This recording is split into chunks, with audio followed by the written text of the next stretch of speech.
बिहार में गरीबी एक जटिल मुद्दा है जिसके कई कारक इसमें योगदान करते हैं, जिनमें शामिल हैं ऐतिहासिक कारण, कृषि पर अत्यधिक निर्भरता, कमजोर बुनियादी ढांचा और मानव पूंजी, प्राकृतिक आपदाएं और सामाजिक राजनीतिक कारक।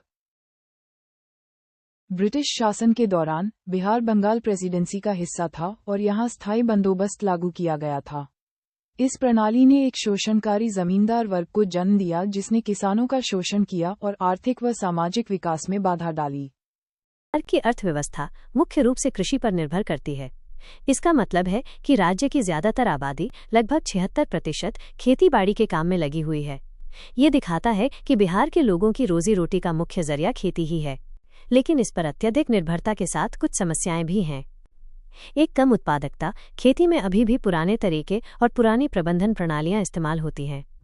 आधुनिक तकनीकों और सही प्रबंधन की कमी के कारण फसल उतनी नहीं उग पाती जितनी उगनी चाहिए। इससे किसानों की कमाई कम होती है।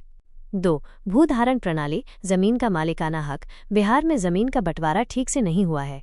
कुछ लोगों के पास बहुत ज्यादा जमीन है, जबकि छोटे किसानों के पास या तो बहुत कम जमीन है या वे भूमिहीन हैं। इसके अलावा कई बार जमीन पर ऐसे जमींदारों का नियंत्रण होता है जो खुद खेती नहीं करते। ये सब बातें कृषि के विकास में रुकावट डालती हैं। संक्षेप में, बिहार की अर्थव्यवस्था का बड़ा हिस्सा कृषि पर निर्भर है, लेकिन पुरानी विधियों, खराब प्रबंधन और जमीन के असमान बंटवारे के कारण उत्पादकता कम है, जिससे किसानों की आय प्रभावित होती है और कृषि का विकास बाधित होता है।